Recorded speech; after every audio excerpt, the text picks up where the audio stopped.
Well, I had intended this to be a dumping with Scrump, but when I sat down to record it, my internet went out. So I guess I'll just have to do it live. And by live, I mean the opposite of live. Sorry, Scrump. But speaking of claiming to do something live, but actually not, let's talk about bully hunters. Shut up, I hope you get raped. I will literally beat your fucking head in, bitch. Your sex fucking should be euthanized. This ends in 3, 2... Oh boy, this sounds like a show I want to watch. This sounds like a channel I want to follow. Tell me more. We're introducing a new tool that's going to be available globally to help in-game and in-game harassment by connecting victims of in-game harassment with skilled gamers who want to help in real time. These are the bully hunters.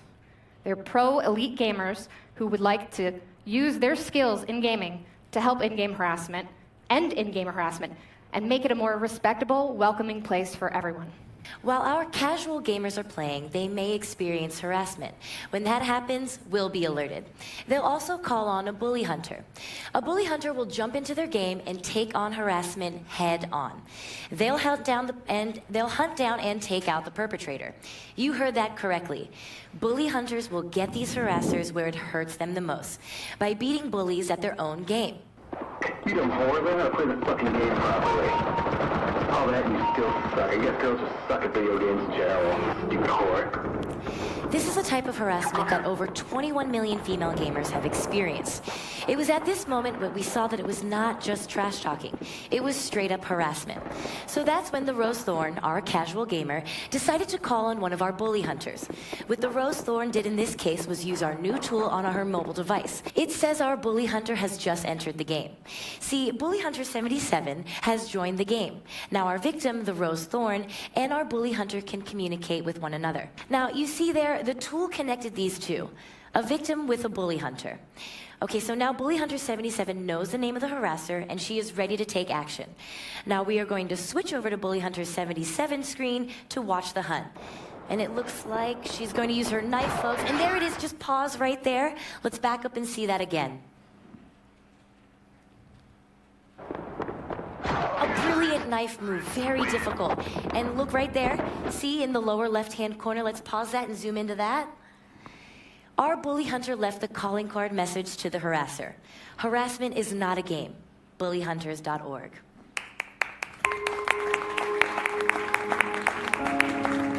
So let me get this straight. You've gathered together a bunch of female gamers who are just casually playing CSGO, having a good time, and waiting for a dude on the other end to shit-talk them. Once this happens, one of your Bully Hunter pro gamers will join the game, kill them in the game, and then leave a message in the chat saying, "Harassment is not bullying, bullyhunters.org. Okay, before we get into just how pants-on-head retarded this idea is, let's take a look at the pure logistical problems involved. 1. There's already block and report buttons in CSGO. If you don't want to hear an asshole in the game, you don't have to. 2. CSGO is a team-based shooter, meaning you're only able to hear the voice chat of people on your own team. If an enemy is angry with you, you can't hear his voice taunts. If a teammate is yelling at you over voice chat, and you call a bully hunter in, this hunter would have to join the opposing team in order to hunt your harassing teammate down, making it very likely they'd kill you in the crossfire. 3. This won't work if a CSGO match is already full, or if you're playing the game in competitive, because new people won't be allowed to join the match in either of those scenarios. 4. Getting other people to fight a bully for you not only would make the bully more likely to continue targeting you, it's also some weak-ass shit. Why not get better at the game and kill them yourself, rather than calling your big brother over? If you actually use this tool, you deserve to be shit on at that point. 5. How well do you think your service is actually going to function when the internet clues into what you're doing and clogs the Bully Hunter request queue up with bullshit? Or alternatively, fills the Bully Hunter application queue up with fake applicants? Or even worse, when one of these fake applicants manages to slip in, become a hunter, and trolls the entire service? But you know, there was something odd about the actual show itself, wasn't there? I don't know, it didn't seem quite right. Like everything was staged instead of being a live production. They'd show the casual gamers playing, say something like cut to her feed. The lights have come down and that is a signal for a bully hunt. That's her, but let's cut to her feed. and it would be a completely different location on the map. And then when that one casual player, the Rose Thorns, called in Bully Hunter 77, it all moved a bit too smoothly, didn't it? I guess that's to be expected, since it turns out that they were the same fucking person. The history logs of the Rose Thorns Steam account shows that it's also recently gone by the name of Bully Hunter 77, as well as Bully Hunters 89 and 3. It was all a fake. But despite that, there were still some pretty serious claims made. Over 21 million female gamers have experienced harassment, sex taunts, or threats in-game. Millions of gamers, female gamers and gamers alike, have experienced trying to hide their gender online to just avoid targeted harassment. And 36% of female gamers have literally stopped playing a game or stopped playing games altogether because of this. This ends now.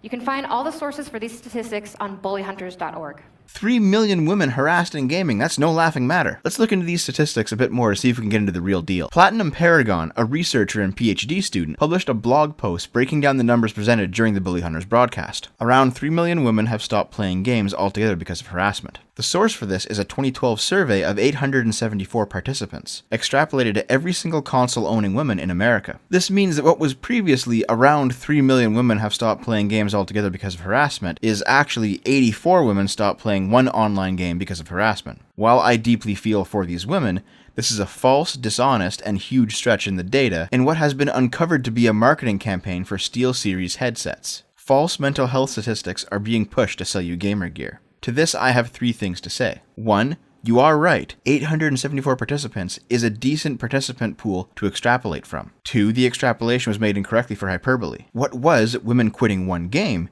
became women being pushed out of games entirely, with the use of have stopped playing games altogether from Zombie Unicorn, the host. 3. The worst crime is that the extrapolation as a whole was done incorrectly. Extrapolation is a good thing because things like random sampling allow us to make inferences about patterns of illness and behavior without sampling the entire population. But when we extrapolate, we make very, very, very clear that we are extrapolating. Otherwise, we are quite simply lying and reporting fake data. The extrapolation was applied only to American women who own a console. This is a methodological flaw, as not only are female PC gamers left out, but it is arguably easier to harass somebody on a PC due to the increased likelihood of having a keyboard at your fingertips. And I would just like to personally add to this, the entire Bully Hunter premise revolves around PC gaming, from the Bully Hunter site to Steam integration to CSGO. I think we should take a look at this 2012 study for ourselves. Maybe a closer look at the raw data will shed some light in this situation. Well, it turns out that it's actually a student project, written and researched by Emily Matthew. This wasn't a peer-reviewed, university-funded piece of academic literature. This was a class project, later published on pricecharting.com. Emily Matthew actually posted the results of her project over on Reddit at r/girlgamers, and replied to some criticism there as well. I've never done a survey like this before, so that's something that I'll have to consider in the future. Well shit, this seems like a real professional piece of work, doesn't it? Certainly something the Bully Hunters should use as a cornerstone of their entire operation, right? Imagine handing in a bullshit high school essay or something, and then realizing 5 years later, some marketing company found it and turned into the basis for an online train wreck. Oh, and Emily, if you've been trying and failing for the past 12 years to get that bachelor's of English, like it says on your resume, maybe you should look at doing something else with your life. I mean, in that time span, I attended school, took a break from school, worked a real job for a little while, went back to school, completed a degree, and worked most of my way through a second one. Just saying. In any case, in trying to find the source for these statistics, Platinum Paragon actually ran into a wall, the show's host, Zombie Unicorn. I searched for such a study during my lunch break and could not find even a crumb of such a study. Desperate to find out more, I politely asked for a citation. She refused, telling me to watch the stream for the source. I genuinely did not have time to watch the stream for one source, so I recalled that she had rehearsed for the event. If she rehearsed, she would know the name of the psychologist speaking about the data. Once again, I politely asked for anyone I can contact to discuss a large-scale and amazing study. I was told to watch the VOD. Well, that does seem a bit shady, doesn't it? I mean, the other show's host, Tien Tran, has completely locked down her online profile, and she was a virtual unknown before the Bully Hunters, so fat chance of ever finding out what her deal is. But Zombie Unicorn has been all over the internet for years. I'm sure she has a long history of standing up to bullying and harassment, right? Such faggots. Oh, you died again? Yep. I don't even know. I don't even know what to do. I don't know what to do. It makes me not want to play. We want to play Battlefield? You want to play something else? Because these faggots are just going to chase me around. Oh wait, she has the exact opposite of that. Now, I'm not somebody who sees any issue with in-game smack talk or use of the word faggot or anything like that. But if you're going to claim to stand up for bullies arm in arm with oppressed female gamers, maybe you shouldn't have a history of, time and time again, being a bully yourself. Like this. Or this. or this, or this, or this, or this, or this, or this, or this. Alright, in the interest of being impartial, let's let Zombie Unicorn herself have her say on the event. It's only right she be allowed to speak. Hold on, gotta cover up that free SteelSeries headset first. Okay, go ahead, you've got the floor. It's based on real stuff that has happened and real examples of harassment. So it's not completely... Yes, I'm sure it all really happened. I mean, the show was presented as a live, currently occurring event. I know you had a script and it was all fake, but in the script, it talked about how you were presenting it as live. The word live was in the script. The statistics are real. They're just based on a smaller pool, and they applied the percentages to the overall population of female gamers. So they're based on real statistics, but it's an extrapolation.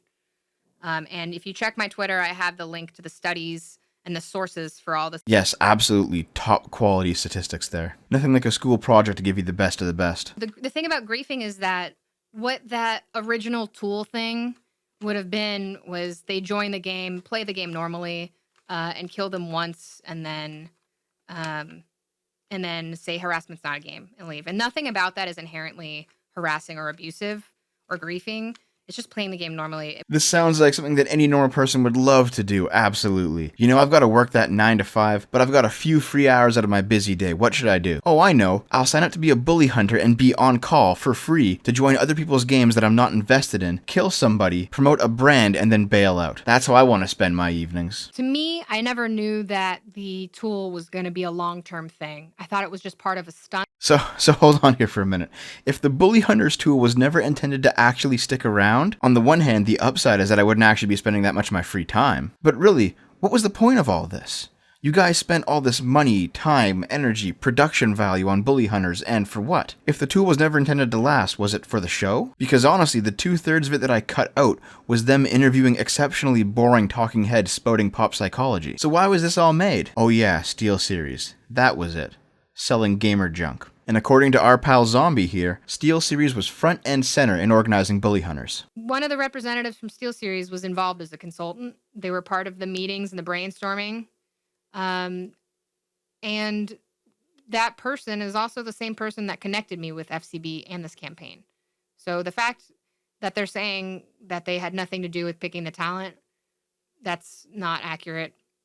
And at the same time, they did have something to do with the discussion of how this event and campaign would go. An archived listing on MediaPost also shows an advertising agency called FCB Chicago enlisting SteelSeries, the National Coalition for Women, and the Diverse Gaming Coalition to be part of Bully Hunters. But that's not what you'll hear from SteelSeries themselves. Apparently it was all the Bully Hunters' fault. Same with Vertigear. They put up a similar statement distancing themselves from the whole thing. I mean, it's not like the source code of the Bully Hunters website directly references SteelSeries' involvement as a corporate sponsor, right? So what's the truth here? Honestly, it seems like everyone's just playing a game of hot potato, slowly realizing that they're all a bunch of retards who tossed a lot of money into a flaming dumpster fire, and they're all racing to not be the last one holding the bag. SteelSeries even believes its brand was so damaged by the Bully Hunters, they're considering legal action. I actually understand that point of view because, I mean, I know I'm never going to support that company again, after they decided to plaster their name all over a tool that downloads a bunch of data not only from your Steam account, but also your Facebook if you're logged in when you use it. Or how the charity they planned to give the proceeds to was Time's Up Now, an activist group that advocates for women in Hollywood. Great job, SteelSeries. Take my money, take my private info, and give that shit right to Harvey Weinstein. Unfucking believable. I've noticed something odd though. All these older pictures and videos of Zombie Unicorn, they don't even seem to be the same person. I mean, this one girl here looks like she's about 90 pounds, while the host of Bully Hunters looks like she might need to unbutton that blazer. Let's dig a little bit more and see if we can confirm these two to be the same person. Oh shit, she did a Playboy shoot back in the day. A shoot that's only recently been deleted now that the spotlight's on her. This feels kind of like a Zoe Quinn situation, doesn't it? Where a young, spunky gamer girl does a bit of porn on the side before she hits that fucking wall of mid-30s depression. You know, Zombie, it's not inevitable that you get out of shape as you get older, despite what your girlfriends tell you at the ice cream cat lady meetup.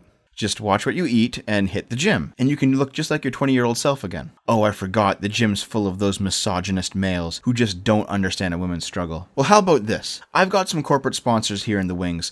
Let's set up, say, gym hunters. We'll go into gyms and act as fake spotters who drop weights on the dude bros who ruin your feminine lifting experience for simply doing what is normal while at the gym. I know it sounds like a stupid idea for a reality show. In fact, it might even be career-ending for anybody who decides to take it up. That's right up your alley, isn't it? Who knows? With any luck, maybe you'll even be able to make enough money to fund all those lawsuits you're going to be faced with for filing false DMCAs against the entire fucking internet. Listen, if you didn't want people to make videos about your retarded shit, you shouldn't have been a part of the retarded shit. So the Bully Hunter stream ended with them checking the Twitch chat room for feedback, and afterward abruptly cutting the show early, presumably because the entire thing was swastikas and ASCII dicks and Kriparian copy pasta. And even though it's been just a few days, the Bully Hunters are already dead. The website for the app was still running for a little while during the firestorm, albeit without the corporate sponsor logos at the bottom, but as of this recording, it's just gone. It's too bad, you know, I was really looking forward to being a Bully Hunter myself, even though I was rejected from the site. I guess my Steam account didn't have enough playthroughs of Life is Strange on file or something. But in the end, we all knew it was going to end like this. These morons painted a huge target on themselves. No, really, it was in their fucking logo. And it really seems like a few stupid venture capitalists thought they could milk gamers for a quick, easy buck by putting together the flimsiest of causes parroted by the most bit-part actors and low-rent Twitch streamers they could find. For anybody who came out of this looking bad, from products to personalities, you've only got yourselves to blame. These are the Bully Hunters. They're some of the top female gamers in the entire world, but they're so afraid of reprisal, they're concealing their identities. What was the impetus for developing Bully Hunters? Well, honestly, it's just been a problem for such a long time. Organizers tell us the Bully Hunters will make online gaming a safer space for future generations.